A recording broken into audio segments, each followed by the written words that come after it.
বেশিরভাগ বিয়ের ব্লগগুলোতে নাচ গান আনন্দ ফুর্তি বর বউ এইসবই দেখানো হয়, কিন্তু আজকের বিয়ে বাড়ির ব্লগে দেখাবো রান্নাবান্না কাজবাজ আর খাবার দাবার। বিয়ে বাড়ির আগের দিন রাতে থেকেই ব্লগটি শুরু করেছিলাম, কারণ সারা রাত ভোরে বাড়ির ছোট থেকে বড় পর্যন্ত সবাই কাজে অংশগ্রহণ করেছে।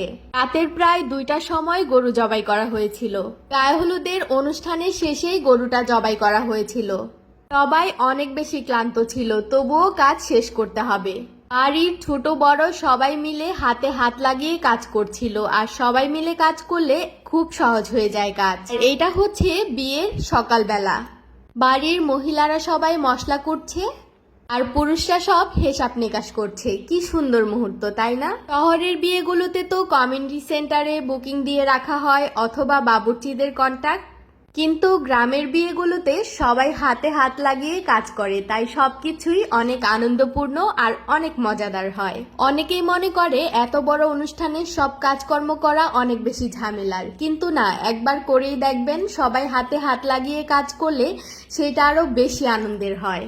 রাত থেকেই সবাই কাজ করছিল। সকালে মোটামুটি কাজকর্ম গুছিয়ে এখন ছোট বড় সবাই একসাথে খিচুড়ি খেতে বসেছে।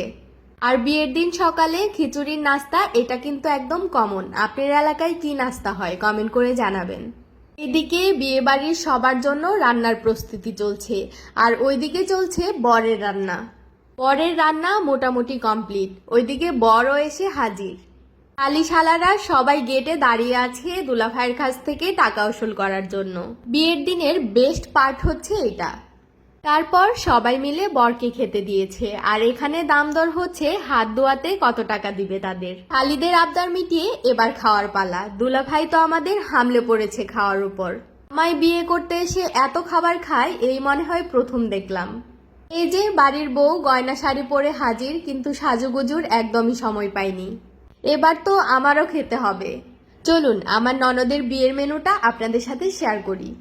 প্রথমেই সাদা পোলাওয়ের সাথে সার্ভ করা হয়েছিল পটল আর হচ্ছে কাঁচামরিচ ভাজা। পোলাওয়ের সাথে পটল ভাজা কিন্তু বেশ জমে যায়। তারপরেই সার্ভ করা হয়েছিল প্লেন বুটের ডাল, ডিম আর মাছ ভাজা। এই ডিমটা দিয়ে পোলাও খেতে আমার কাছে কিন্তু অনেক মজা লাগে, সাথে কিন্তু আমি বুটের ডালও মেখে নেই। অনেকেই মনে করে এই ডিমটা এমনিই দেয় ফেলে দেওয়ার মতো এই সেই, কিন্তু আমার কাছে বেশ ভালো লাগে। সাথে একটু পেঁয়াজ বেরেস্তা হলে আরো ভালো লাগতো। এবার খাবো সাদা পোলাও দিয়ে মুচমুচে মাছ ভাজি। আমার কিন্তু অন্য পিস পড়েছিল, আমি আবার পাল্টে নিয়ে নিয়েছিলাম এই লেজের অংশ। খুবই মজার ছিল মাছটা। ফ্রেশ ফ্রেশ মচমচে মাছ ভাজি দিয়ে খেয়ে এখন এসেছি আমার সেই কাঙ্ক্ষিত রোস্টে। বিয়ে বাড়িতে গেলে আমার ধান্দা একটাই, আমার রোস্ট খেতে হবে, তাও আবার 2টা। বুঝতেই পারছেন ক্যামেরাটা নড়াচড়া করছে, কারণ ফাইয়াজ আমার কুলে। তারপর খেয়েছিলাম গরুর মাংসের ঝাল বোনা আর ছিল দই। এই ছিল আজকের ব্লগ। আল্লাহ হাফেজ।